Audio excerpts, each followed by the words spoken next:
Join me in the audio garden to cultivate our collective wisdom, nurture creativity, and spread love.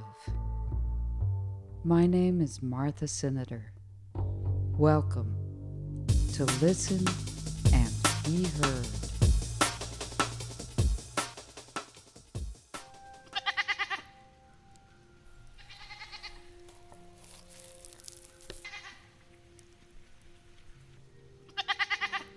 I'm in a quiet spot of the garden right now, where you can't see me, collecting some echinacea seeds to spread in a new spot this spring.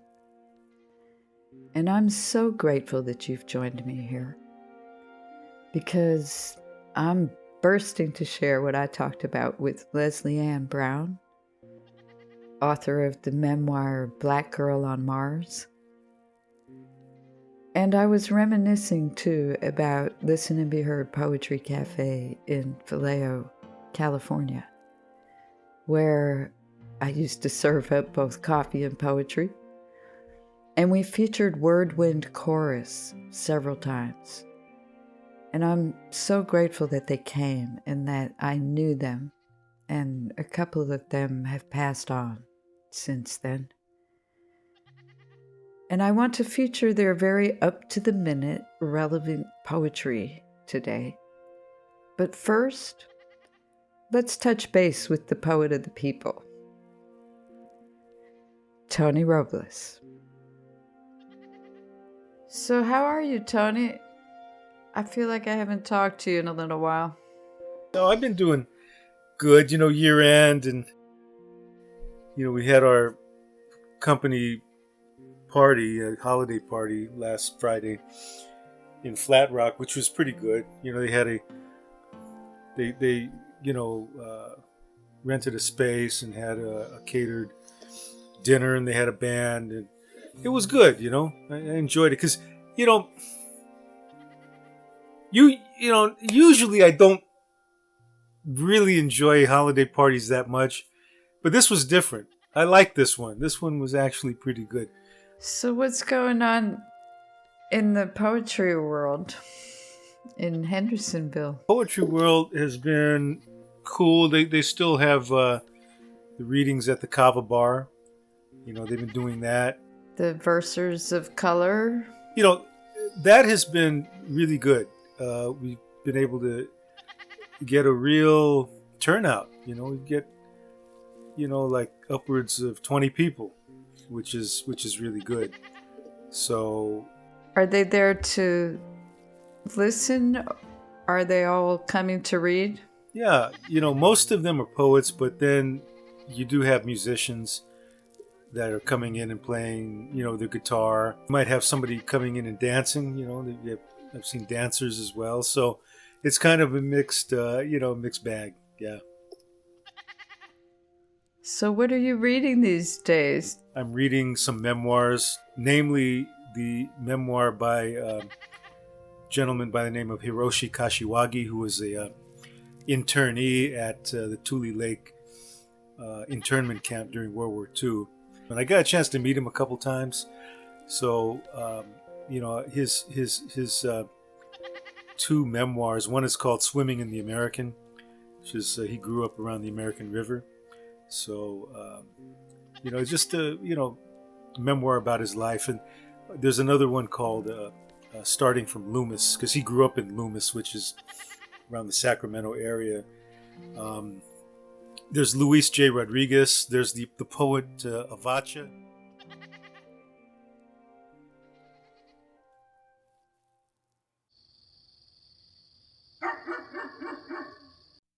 It never fails. When finals are over, on the last day of the fall semester, they come bearing gifts.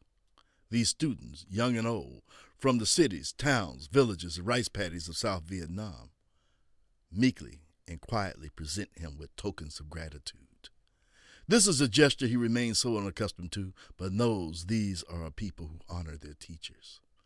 Beautifully wrapped boxes, tubes, and cans that conceal fine point ink pens he favors, porcelain postage stamp rollers he will never use, stationery too delicate for his taste, holiday candies, cakes, cookies, dried fruits, cheeses, and even cognacs, liqueurs, and whiskeys, with matching snifters, aperitif and shot glass sets, emblazoned with brand names not cheap, clutter his classroom desk. Then that fear of the 19-year-old soldier he was years ago rose in like the heavy drizzle falling outside, alert and paranoid, every trail an ambush, each clump of grass a punji hole, anywhere he stepped a landmine, beer can, pop bottle, banana, and mango trees booby-trapped. Those memories of the carnage and devastation he witnessed, he knows will never go away through no fault of these recent arrivals. They linger there in the hope he sees sparkling so brightly in their eyes, the aspirations he hears beating persistently in their hearts. When he settles at his office desk late that afternoon to judge their last efforts, those presents piled high on the floor, he will guide them closer to degrees in accounting, computer science, physics, music, math, or, once again, defoliate their dreams.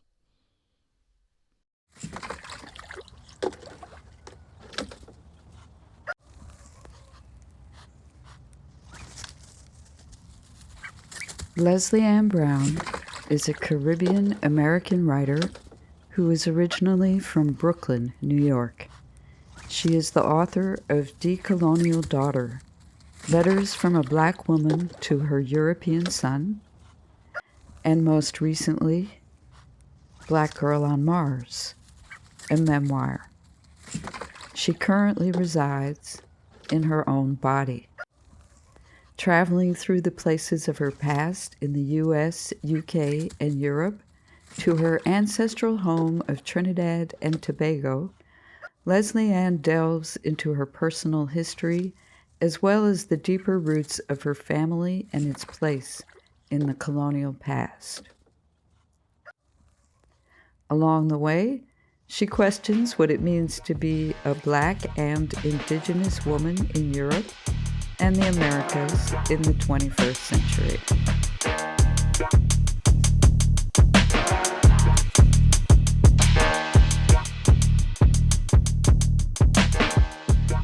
I want to thank Lesley-Ann Brown for joining me today, author of Blackgirl on Mars. And Mars, where is Mars, Lesley-Ann, for you? Mars, I have a lot of answers to that question. Well, give me one.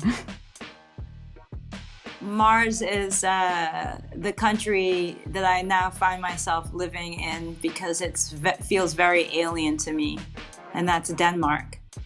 Now, we have had several conversations leading up to this one that failed technically. And in the last one, yes, we talked a little bit about a Danish gentleman who offered you a ride and then declined when you declared to him kind of innocently that you felt like you're actually Danish now because you spent so much time there.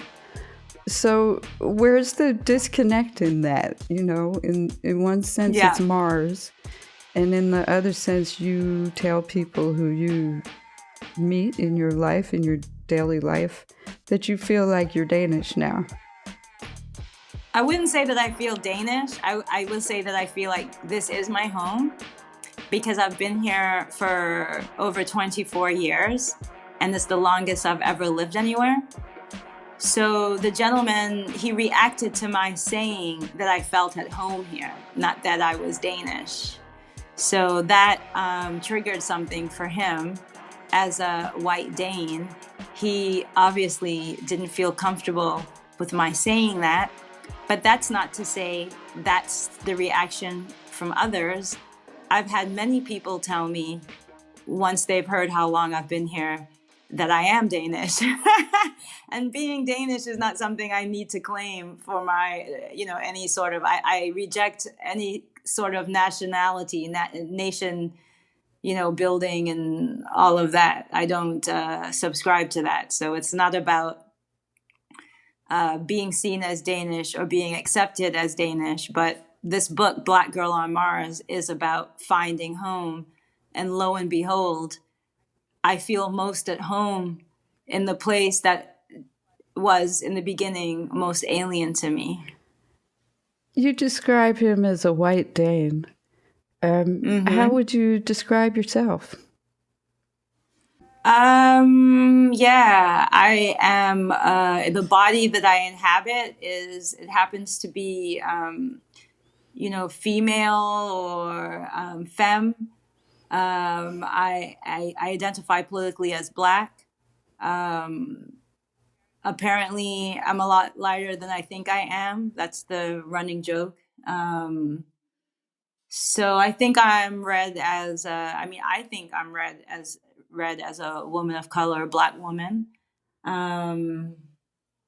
But yeah, I don't, I'm human. Human. And that's the I think the journey of this memoir, Blackgirl on Mars, it's described as a search for home, and part of that journey, I think, tell me if I'm getting this wrong, has been through like the natural world, understanding the natural world and your place in it. And you talked about about nationhood and that you don't really subscribe to nationhood. So No. if you don't subscribe to that, how do you think about home, and is it even really in Denmark?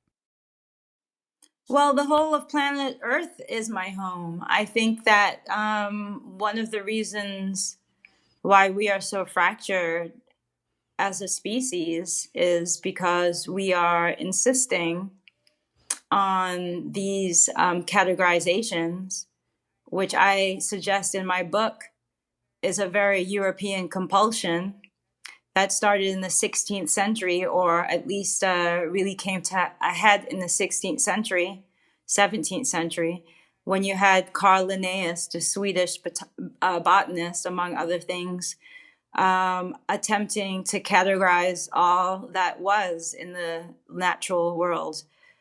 So it's very, if you've read the Tao Te Ching, it's where we all come from the same thing.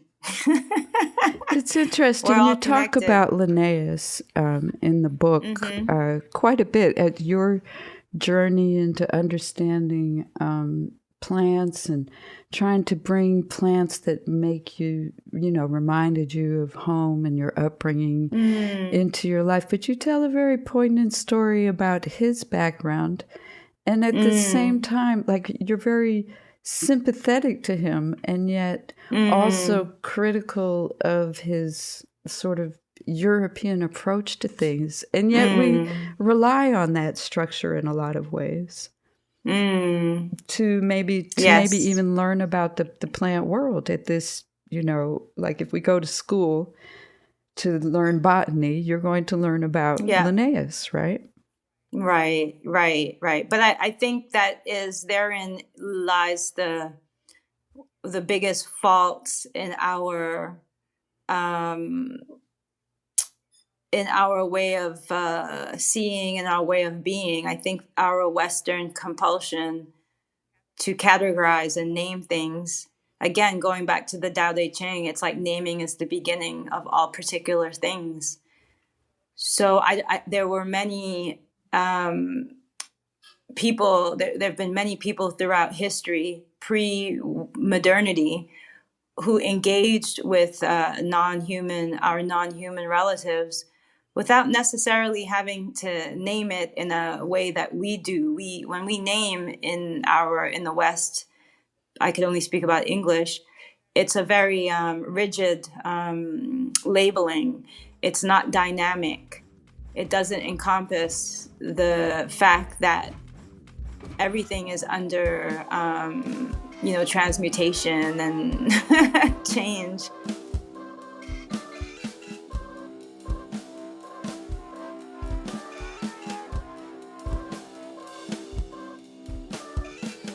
chapter 2, God creates, Europe destroys. And then I have a footnote because I attribute that to Linnaeus, and of course he did not write that. What he did say was, God creates, Linnaeus organizes. So chapter 2 begins, throughout the years, my blog would attract all sorts of attention, from women who mistook my experiences to mean that I was advocating for the swirl community, Lasai. It's not that I'm against interracial dating, obviously, but why do folks have to make it a thing? To others who were considering moving to Denmark and were interested in reading about my experiences, as well as other bloggers and writers. I was mostly a grumpy, melancholic expat in Scandamania. My blog protested neoliberalism. It didn't embrace it. And then there were folks living here in Denmark who also began to read my work. By this time, I had also already begun to perform my poetry publicly and engage with the artist community. Suddenly, I was being invited to things, and thus began my third, albeit just as a short foray, into activism. The first was when I volunteered at the War Resisters League as a high school student. I would go to the Macy's Thanksgiving Day Parade and hand out "Don't Buy War Toys" flyers along with a team of other student volunteers and WRL staff to kick the Reserve Officers Training Corps out of poor and black high schools. My own mostly black, Puerto Rican, and Chinese Manhattan high school had gotten metal detectors around the same time, and I wish I had understood and connected the violence of that to my activism. The second time I veered into the world of activism was when I ran for the position of school secretary when I was a sophomore at said high school. My campaign promise to have music in the cafeteria was delivered once I had won. Here in Denmark, I participated in a few panels, debates, and events. It was the early days when folks were all coming out, meeting each other, and offering each other support. I even organized some of these events myself, but found that I had to step back as my health, emotional and physical, was not in balance. My nervous system was dysregulated. Besides having a full schedule of teaching, my son was still a child. I had experienced that whenever I did too much, wore myself thin, he would suffer my impatience. I didn't want to do that to him. I also was uncomfortable with the role folks seemed to want to project onto me. From all appearances, I had been doing well. I had my own apartment, and I was never afraid to speak up. But I don't believe in leadership, and I felt many times that I was being asked to lead and organize. The activism milieu at the time was also a mixed bag, full of folks who advocated for real fundamental change and others who merely wanted access to the material gains that they felt were denied them. I've been happy to see how many others have continued the work, however, and some of them I consider friends. Because I have very little experience in activism, it took me years to understand that some folks' idea of liberation has a very corporate structure with heroes and all. And full disclosure, I'm just not into corporations, neither heroes, I should say. I don't like the culture, and I don't like what it mostly seems to bring out in people.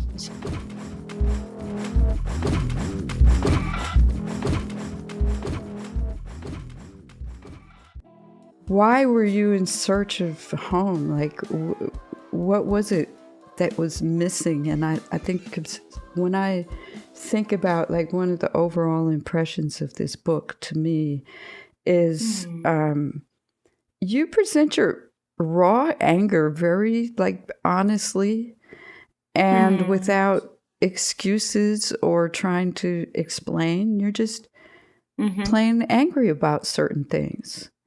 And how is that related to search for home? And like, what is the interplay between feeling angry with where you are or what has happened and this disconnectedness with where you think home is? Well, I mean, so home, if we were to listen to Thich Nhat Hanh, he talks about trauma as not being at home within yourself.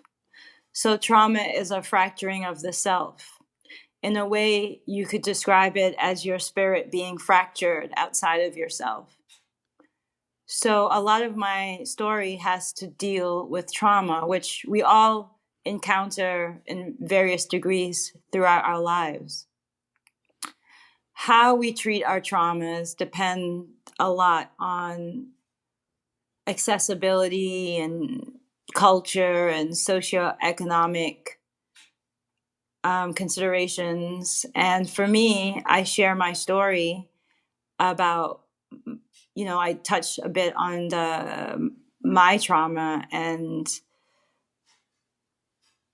which is related to home, my childhood home, which is also epigenetical. You could think, because it's I am the descendants of enslaved Africans and indentured East Indians, probably Dalit. So would you say like your family history is intertwined with this colonial history? Absolutely. As a nation state that was born out of, the plantation colonialism.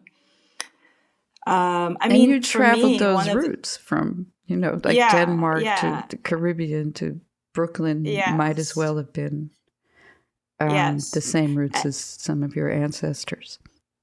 Exactly. And I mean, one of the arguments I make in the book is that the modernity project is violent. It relies on traumatizing people. We have an epidemic, a mental health epidemic right now. And when you really look into it, it's like what you see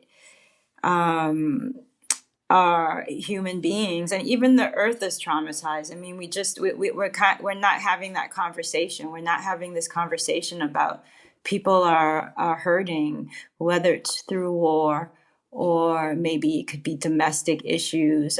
We don't talk about, we are, but I'm just suggesting we talk about it more, how violent and traumatizing our economic system is.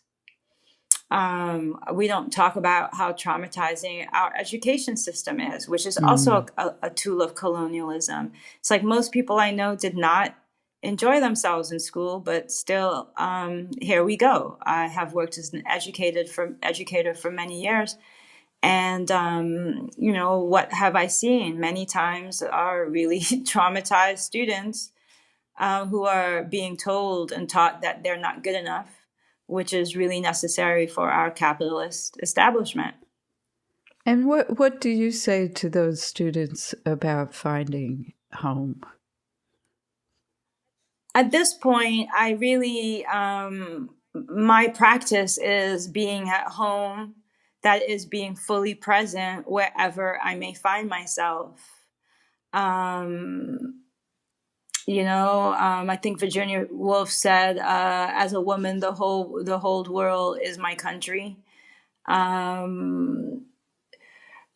We have to, for me, the whole nation state is a colonial project.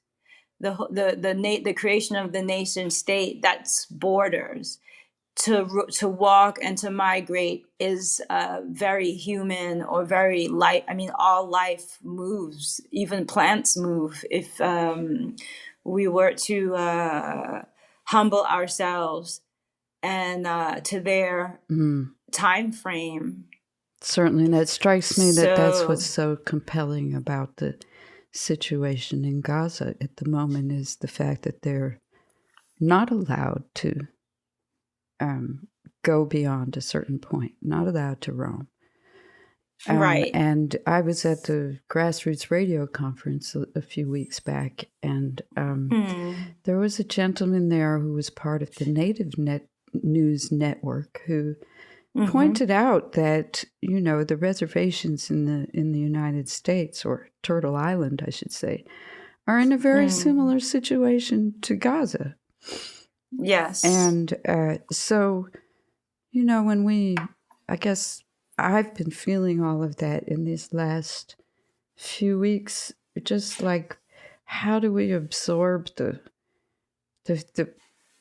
fact that we really, did not put these things in place, and we may not agree with them. I have a friend who has like 23 cousins in the armed services in Israel who do not agree with the policy that they're serving under. So how do we decolonize our minds, like, and find home in that, like, we can't really take responsibility for everything, and it's all going on.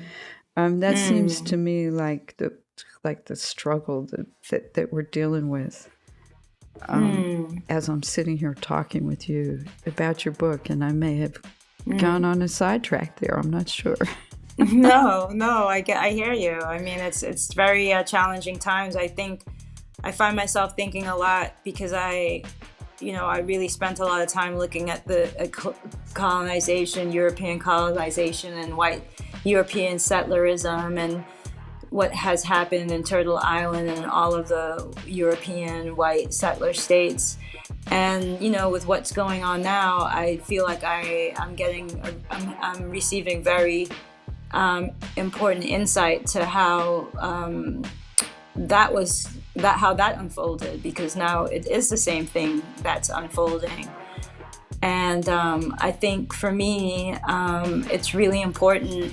I mean, when we see things like that, it is very dysregulating to some of us, and also collectively. Right. So I have to lean into, I don't pretend to be a spiritual person, but I do have to sort of remind myself, I'm sort of walking this path where, everything matters and then nothing matters. Like that sort of... Well, certainly we have to be grateful for the beautiful moments that present themselves to us as we go through our day. And then it's funny because, and you talk about Turtle Island, and I've been revisiting Braiding Sweetgrass, and I just started it. I've read it, So I just really... I've just reread the story about the Sky Woman, who creates Turtle Island out of mud and gratitude. I'm practicing now. It's like, what can I do with my gratitude and my mud?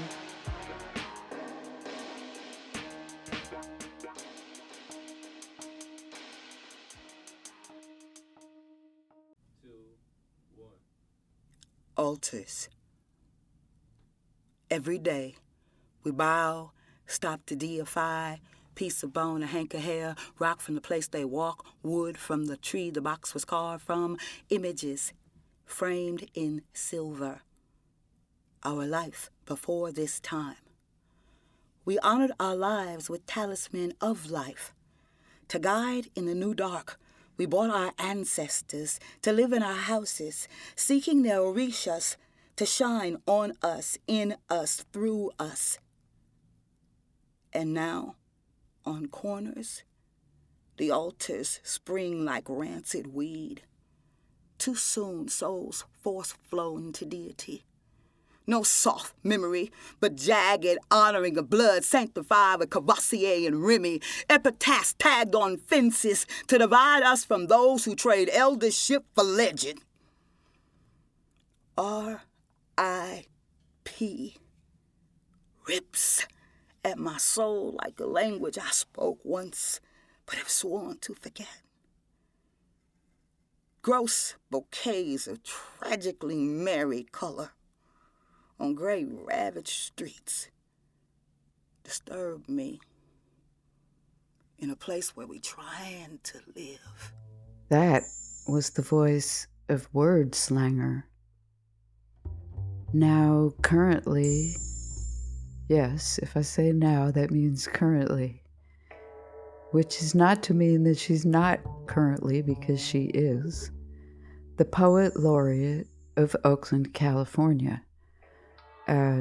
The cut that I just played is something off a CD that she handed me back in the day, those same days when Wordwind Chorus used to come around. And she used to hand me a lot of stuff, and so I can't tell you exactly, except that she is prolific, and she is now the Poet Laureate of Oakland, and also forgive me for not remembering the name off the top of my head, but she has a long-running theater group and has put on very many plays. And so much to check out. Just look her up, Wordslanger.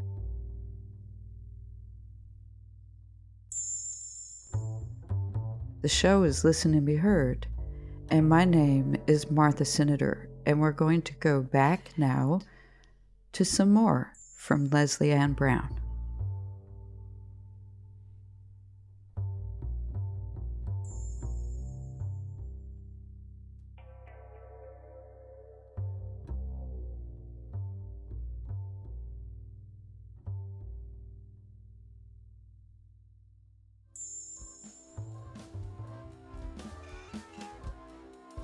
Back in the ayahuasca room, as I heard the others groan and vomit around me, it was as if they too, the occupants of this room, were also on this boat. So I had this sensation that I was on a slave ship, part of my ayahuasca journey. So this is what I'm describing.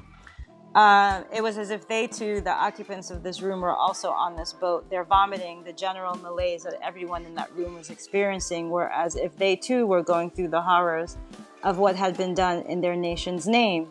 So this was in Denmark, and I was like, it was only one other woman of color with me. The rest, it was like over 20 of us, and everybody else was, Danish and blonde.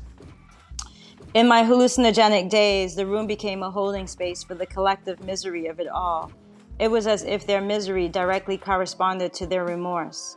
If only such a thing could happen in real life, I remember thinking. I was reminded that this too was a possible road to the take on the subject of racial healing. That's not to say I've ever seen such remorse in real life. There has never been any true remorse, no real effort at amending what Europe has done to the rest of the world, including my ancestors. Denmark, like all other European countries, has never done this. The fact that they don't teach their children about Denmark's deliberate dehumanization of Black people and others in order to build its own wealth has deep ramifications for the continuation and reproduction of the show that began in 1492. I had come into this ayahuasca journey with a bevy of racially traumatic experiences behind me, including health issues that were very much related to these experiences. The truth is, ayahuasca helped me feel deeply, something that is sometimes immensely difficult for me to do. I had been walking around with a wall around me as protection, which only seemed to be excavated by the snowballing of microaggressions one is subjected to in the West. I was hoping that I would be better prepared for the next bout of spouting out of someone's mouth, or for the next time someone showed up to a party in blackface. I felt like I always had to be on guard. The triggers felt physical, and at the time I didn't fully make the connection between the visceral power that is embedded in race and racism. I had not yet come across Resmaa Menakem, whose work focuses on the effects of trauma on the human body and its particular effects on our nervous system, especially in how it relates to race. I didn't understand the role of our vagus nerve and how it is connected to trauma, how you can work with it, tone it, and so become stronger and less excitable. I didn't understand the visceral effects of that holy grail of the West, free speech. Sticks and stones may break my bones, but words will never hurt me, we were taught as children.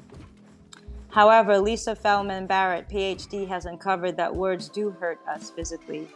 As explained in an article on ideasted.com entitled, People's Words and Actions Can Actually Shape Your Brain, Barrett sheds a lot of light onto why so many of us feel physically triggered when we hear racist words or see racist imagery.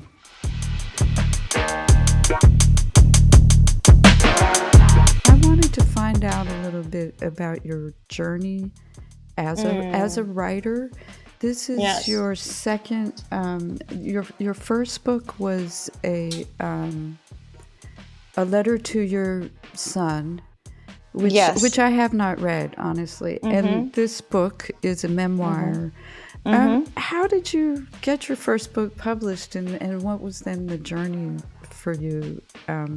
Was it difficult, and who helped you with that, and how did you go from your first book to your second book? Yeah. Well, I actually reached out to Repeater Books, which they actually have a really great home. A lot of their authors, it's up right up my alley. Their motto is let me see if I could find it here. It says, abstention is not an option. We are alive and we don't agree.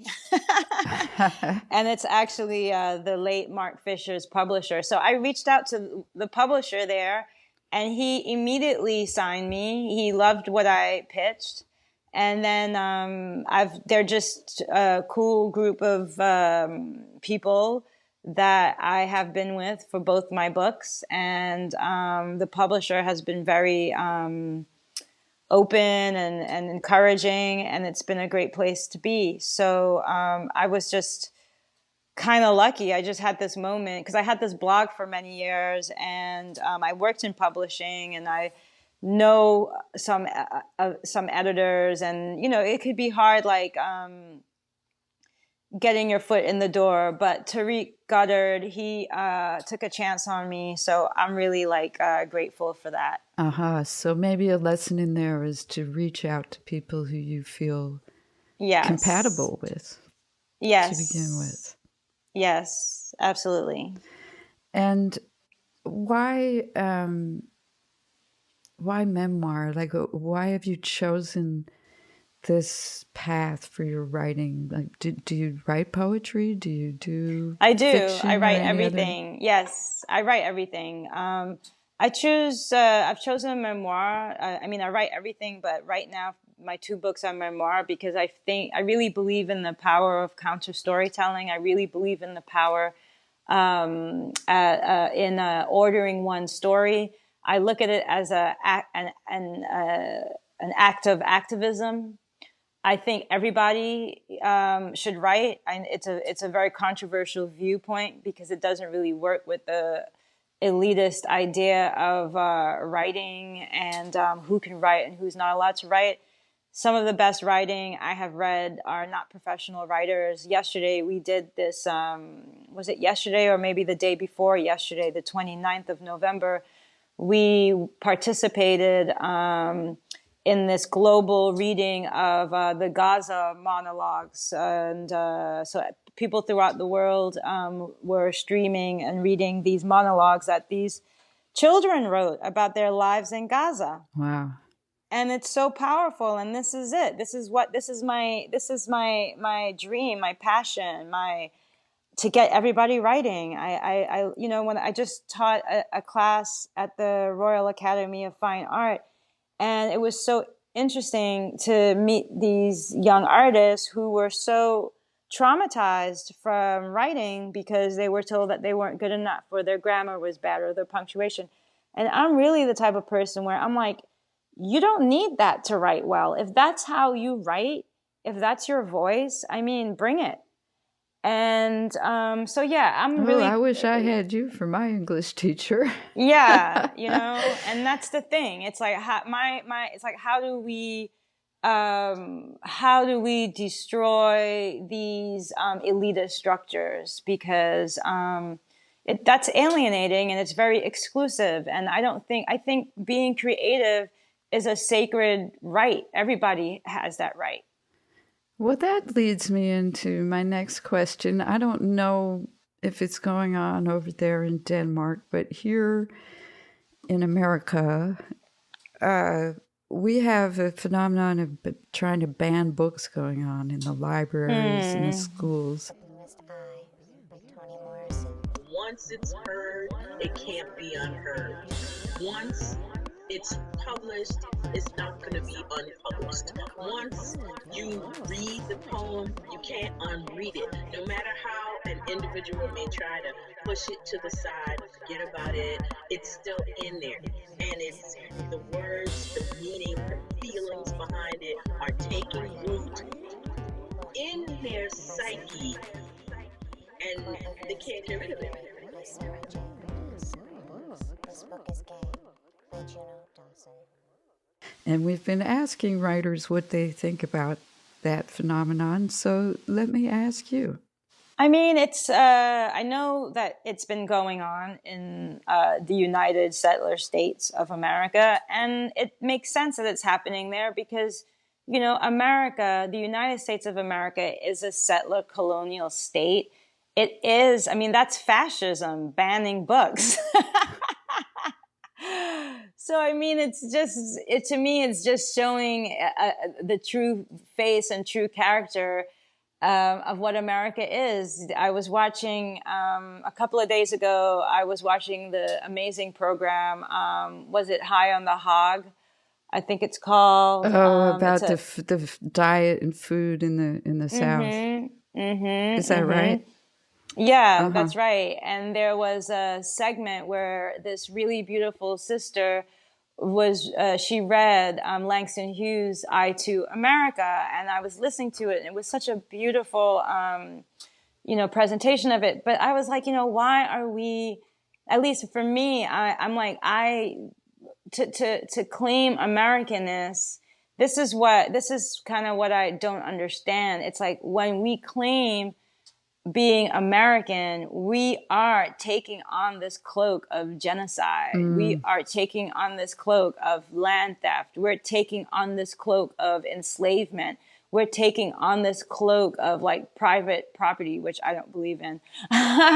So, for me, I'm just like, what is this entity that is America? And, you have a lot of people saying, oh, it's a melting pot. It's a this, that. And I'm like, no, America is not that. America is this project that came, and it's very brutal. We just, as recently celebrated what they call Thanksgiving, which is literally celebrating the genocide of Native people.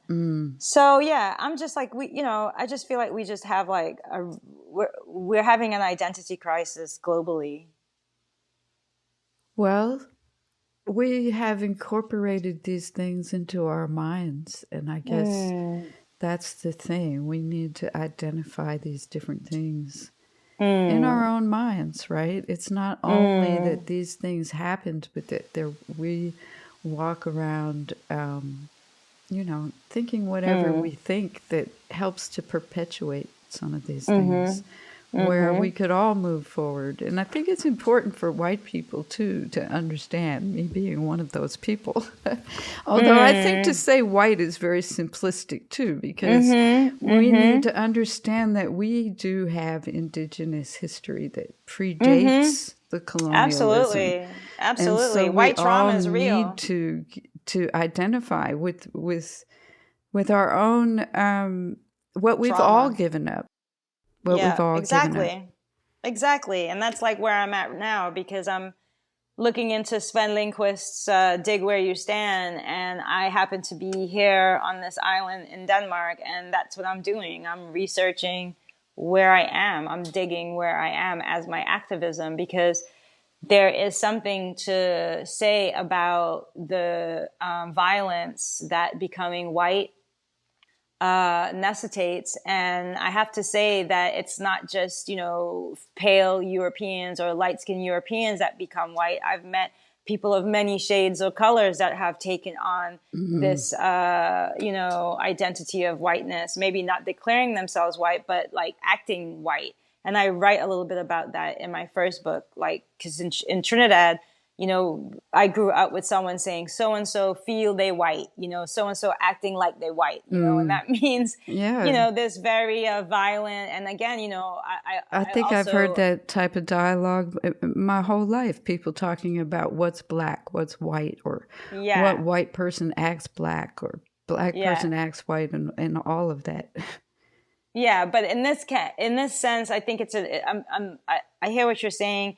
And there's also this way where whiteness is taking on this kind of like violent middle class. I mean, because to become middle class is a violent endeavor. I met an activist in Trinidad, Jillian Goddard, and she, it was interesting talking to her, because I had never really thought much about class, because I was so like, into this race thing, to the point where I ended up driving myself crazy. And that's when I did the ayahuasca, which I write about in Blackgirl on Mars. Right.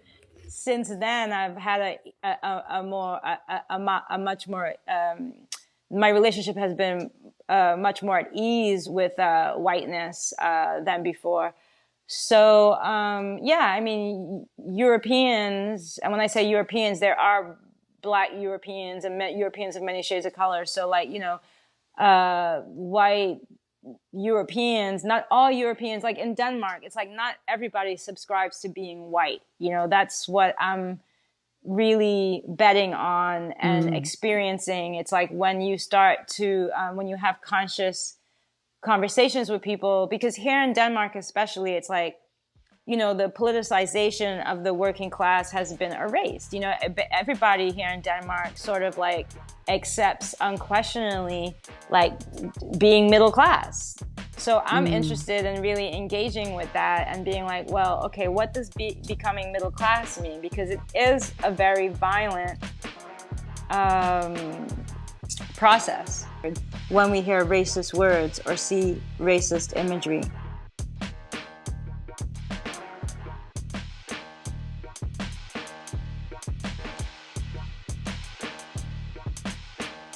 Lesley-Ann Brown, author of Blackgirl on Mars, a memoir. Yes. I want to thank you so much for the conversation and for reading to us. Yes. And for you being you. Thank you for having me and inviting me and for reading my work. Thank you. Thank you. And I actually should mention that we plan to do this again so that you can tell us all a fairy tale. Yes, that's right. My decolonial rewriting of The Little Mermaid. So that's something that we can all look forward to. Thank you so much. Thank you, Martha. Blackgirl on Mars from Repeater Books, available at repeaterbooks.com and pretty much everywhere wherever you like to buy books. I'm repeating myself, everywhere, wherever, whatever. I'm doing my best here, folks.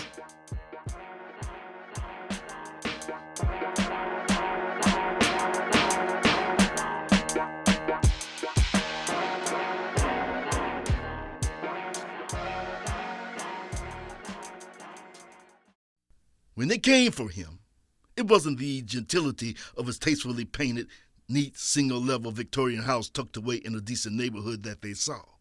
When they came to take him, it wasn't the meticulously restored vintage Jaguar in the garage or the shiny MG parked in the driveway that they took note of. When they had come to subdue him, it wasn't the aesthetic choice of furniture, original paintings, carvings, and prints they looked on in awe at. When they entered his space uninvited, to force on him their lopsided wills, it wasn't the impressive collection of books that covered one whole wall or the careful selection of jazz classics they came to train their cold and sensitive gazes on. When they had come to confront him, it wasn't the conservative tweed, chic tie, and handmade shoes he wore. They came all dressed in blued-out flaunt.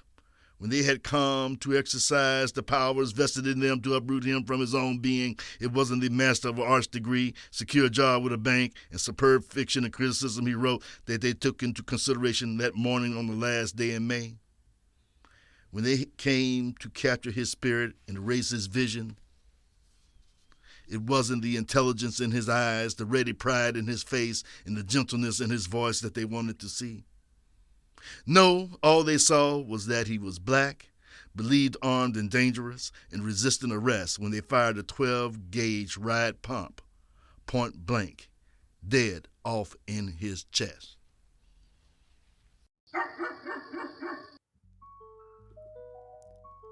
The violence of the middle class rolls up like a cop on patrol, keeps the status quo tidbit of fear of your electrified border near, like rain in your brain, a stain you don't see, guides your landscaped driveway to your hoard, where you're bored with artificed intelligence and your fake fireplace and your own face imported to this place.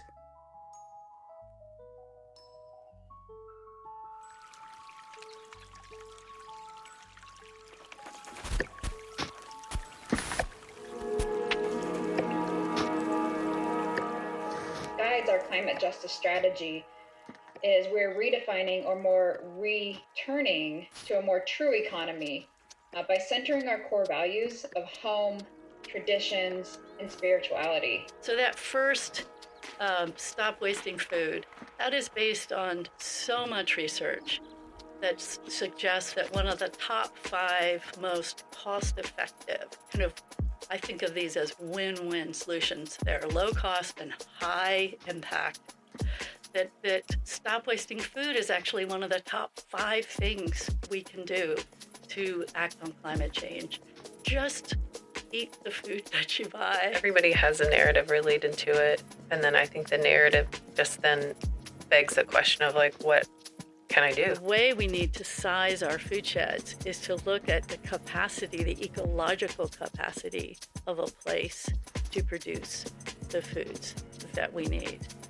And to be able to produce those foods without an ecological deficit. I definitely felt pressure to have the answer and make it a one-size-fits-all thing. And then in the second edition of the Ethical Meat Handbook, I really changed on that and was like, look, we're all struggling with so many different and disparate contexts.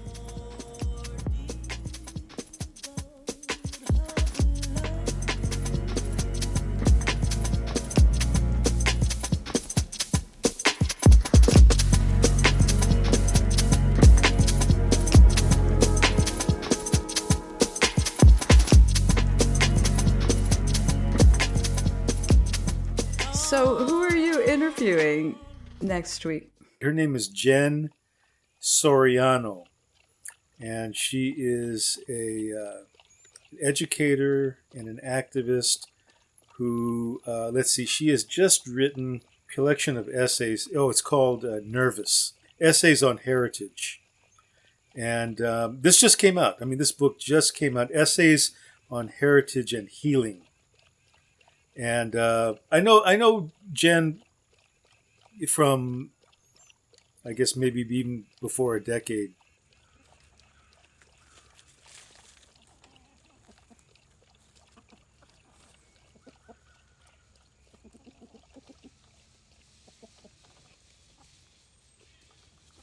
I'm going to be speaking with Catherine Rye Jewell. She wrote a book called Live from the Underground, A History of College Radio. And I'm going to be delving deep into this book for our conversation next week. And it looks like she has done a great deal of research. And I find it coming to me at a very interesting time as I am delving into the world of streaming radio, where you are all very welcome to join me and where you will hear Tony's voice and my own and many others at WL&BH.org.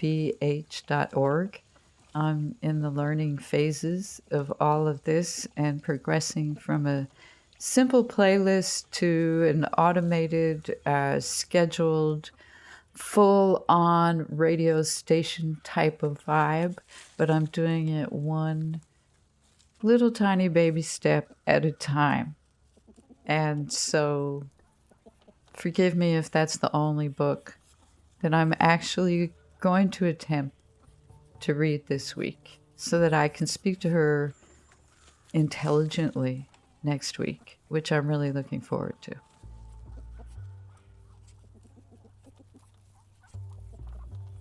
I guess we'll both try to get through our reading list this week, and I'll talk to you again next week.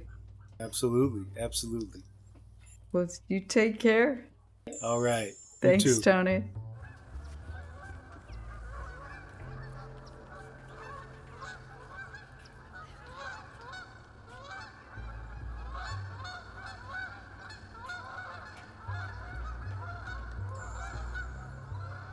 This is Listen and Be Heard. My name is Martha Cinader. My co-host, Tony Robles. My special guest today, Lesley-Ann Brown, author of Blackgirl on Mars, available at repeaterbooks.com, and everywhere else too. I want to let you know that I reached into the back of my brain as opposed to trying to think of something off the top of my head.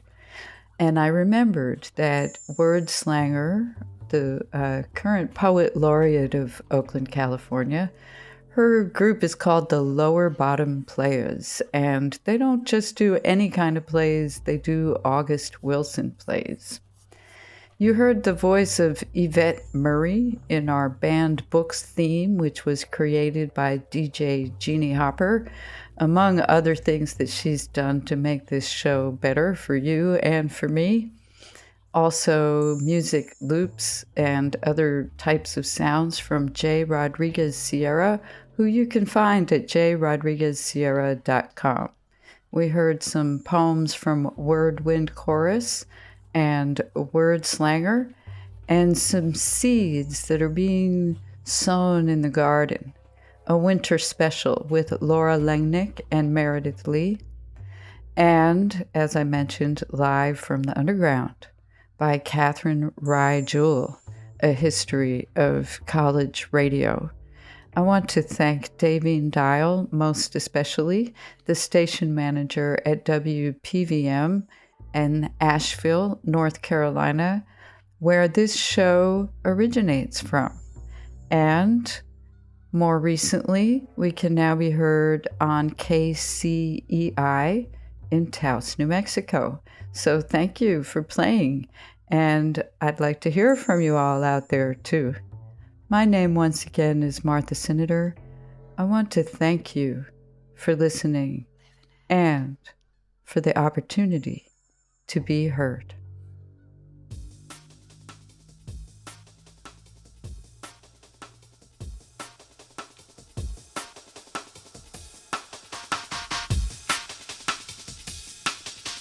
Living it, giving it, having it, taking it, moving it, shaking it, creating it, loving it, living it.